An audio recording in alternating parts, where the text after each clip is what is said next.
Hello everyone, welcome to another episode of Boxing Science TV. This is episode 15.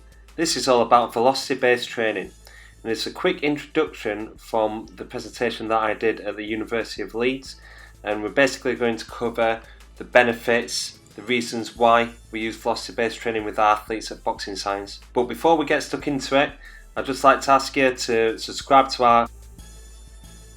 But before we get into that, I'd like to ask you a quick favour and just subscribe to our YouTube channel. We've got plenty of great content on the way covering a range of topics dedicated to sports science in boxing and combat sports. So click the subscribe button and enjoy this episode of Boxing Science TV.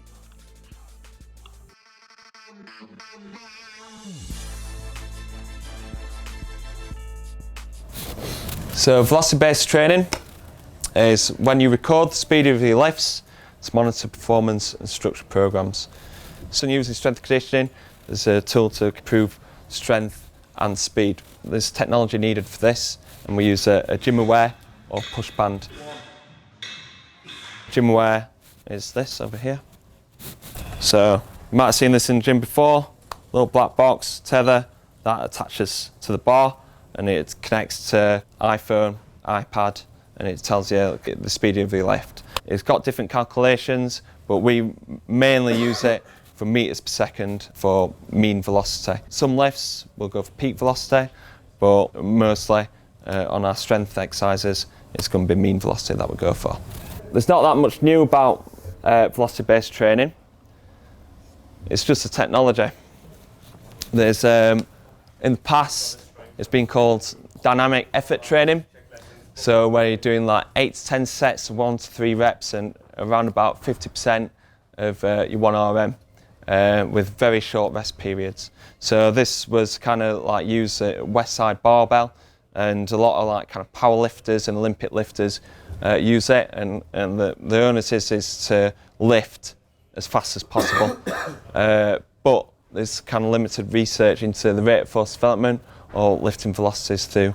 So you know, when I was trying to research, get some slides on this and get some references for you, it was very mainly kind of website oriented articles.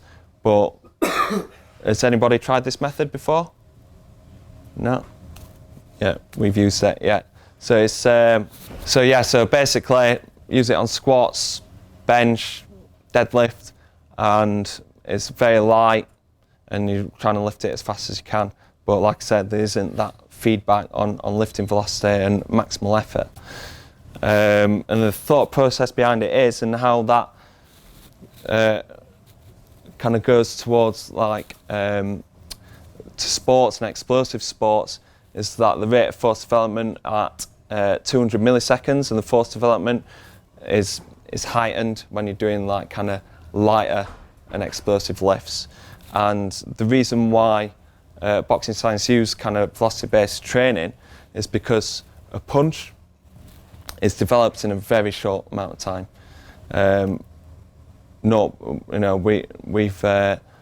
We've kind of scaled it down, and a boxer's done it in 0.18 seconds. So you're seeing that the peak rate of force development at 200 milliseconds there, it favours that kind of explosive and ballistic strength training. So that's the reason why we put in velocity-based training.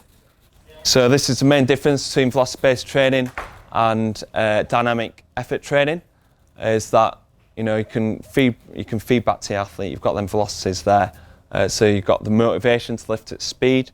You can monitor progress, and it can help indicate neural fatigue as well. So I'll explain a little bit about that, like percentage declines and percentage away from what they're predicted.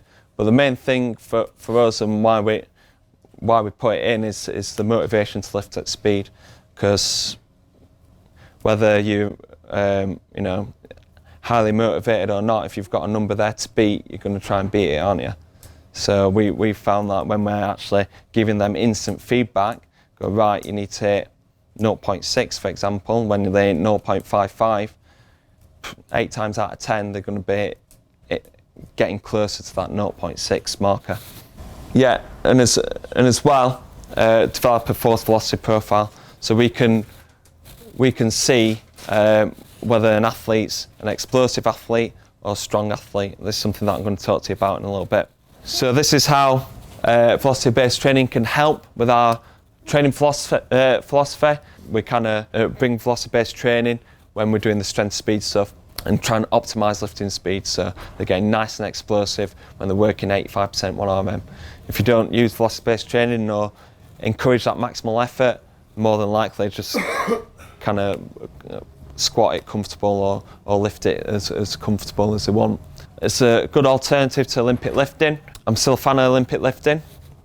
I'd use it in an ideal world, but we're quite limited in like mobility issues, time frame as well. So when an athlete's like kind of been on Olympic lifting before and they're coming back in, it might take them a few weeks to get up to that load again, to get that technique right. Some boxers I'll never do Olympic lifting with. Some boxers I just think there's no way that I'd ever get them Olympic lifting, because it takes so long for them to learn and they've got a short time frame. You know, and as well you've got to think about what time of the career they're in and how big the fight is, and am I going to kind of try and polish my ego and getting them trying to do fancy lifts, or we're looking for results. So for example, working with Jamie McDonnell is very kind of old school focused, like he'll only come in for training camps. He's took on a big challenge. He's boxing in Japan in 12 weeks. He's probably not going to be doing Olympic lifting or velocity-based training or anything like that. It's basically, our aim is to get him as strong and as fit as possible in a relatively short time frame. So velocity-based training can help in them kind of situations where you're not going to choose Olympic lifting. Like I said, no grinding. We want to lift at speed, even though we go up to kind of maximal strength training, 95% 1RM, we're still wanting to lift at speed. Program flexibility, like I said before, with velocity-based training we can assess like daily wellness. Sometimes the speeds might not be as fast, so we can bring the loads down. And also we can, let's say we're getting some fast results quite quickly, we can alter what their estimated 1RM is, so we can kind of put up the weight to make sure that they're working at the same velocity. So for example, Callum comes into the gym, he's lifting 130 kilos, is aiming for 0.55 meters per second, and he's hitting 0.6 meters per second. He's not working at the kind of velocity that we're wanting him at, so we put on like an extra 5 kilos onto the bar and aim for that velocity. All right. So it's great for program flexibility. And then reps in the tank. We're not wanting to create that muscle damage. We're not wanting to cause that fatigue. If they've got sparring that day, we're not wanting to push them. We're trying to optimise their training load, optimise their training adaptation. So if we can get the same adaptation from 3 reps they would do from 5 reps, we're going to take that option. So we try and leave reps in the tank. So what we need to remember, I'm preaching about velocity-based training, but like I said before, I'm still like on for like kind of traditional strength conditioning methods. We need to build up then strength and movement foundations first. So the saying is, don't fire cannon out of canoe. You need to, before you go into explosive and fast movements, you need to build up them strength foundations, movement foundations as well. These slides are doing me head in, sorry. Do apologise. It's keeping me active though anyway. Progressively build strength, prioritise max strength training in early phases. So like I said, like with the curve, they're quite speed orientated. So we want to kind of go to that other end of the curve first and build up their max strength. So we kind of work with them for about 1 or 2 years to try and build up their maximum strength. We probably aim for 2 times the body weight on a trap bar deadlift, 1.5 times the body weight on a squat, and they're like our strength standards, and then we kind of work back from there, and then we'd start working on strength, speed stuff and everything like that. Strength training needs to be hard. It needs some hard kind of strength training, and you need to be able to grind through them reps to develop them strength foundations. A lot of people need to remember this when they're using velocity-based training. We need to remember that strength training needs to be hard at some stages to build up them foundations and then work it back from there. So have you ever seen Tim train in the gym? Yeah? Strong guy, isn't he? I used to be stronger than him once, many moons ago. But yeah, you've got to have that capacity to be a strong athlete to get the most out of velocity-based training. Would you maintain that strength training alongside the velocity-based training? Yeah. So I'd revisit it, and I'm going to cover that in a case study a little bit later on with Callum. But I would keep revisiting maximum strength training, because obviously we need to keep topping up them levels. And then don't sacrifice quality coaching for good numbers. Been guilty of this in the past, where I'm like looking at the numbers there and like sometimes not watching the technique. You know, you've got to be like kind of having an eye on each one. Don't be kind of led by the numbers. Still think about that quality coaching element that you've got. Okay, coaching the technique, coaching the feel of the exercise. Don't just be led by numbers. So when should we use it? Like I said, an athlete needs to build up his strength and movement foundations. It probably takes about 1 to 2 years, depending on like kind of their training history as well. More than likely, use it through strength, speed, strength phases, maximal strength phases as well. But like I said, we kind of need them grindy reps sometimes to try and to develop that robustness and build up that kind of that tank of strength. Very useful during high periods of high boxing training loads. Like I said, we're wanting reps in the tank, wanting to optimise their training adaptation at lower weights. And then a very specific thing where I've used it is when Kel had to step up 2 weight divisions. So when you're gaining muscle mass and trying to move up weight divisions as well. So trying to create strength and speed at higher weight load. So the 4 different stages to velocity-based training. The VBT journey. Pre-testing, so doing your load velocity profile. Analysing, prescribing, so how we analyse the data and prescribe training loads. Delivering the programme, specific warm-ups and kind of how you use the numbers to get the most out of the athlete, and then to monitor progress and retesting as well. So the load velocity profile, these results provide myself and Tommy with information to prescribe loads and velocities to optimise training. We put it into a database, which I'm going to show you in a little bit, and we use a linear regression to help estimate 1RM based on velocities.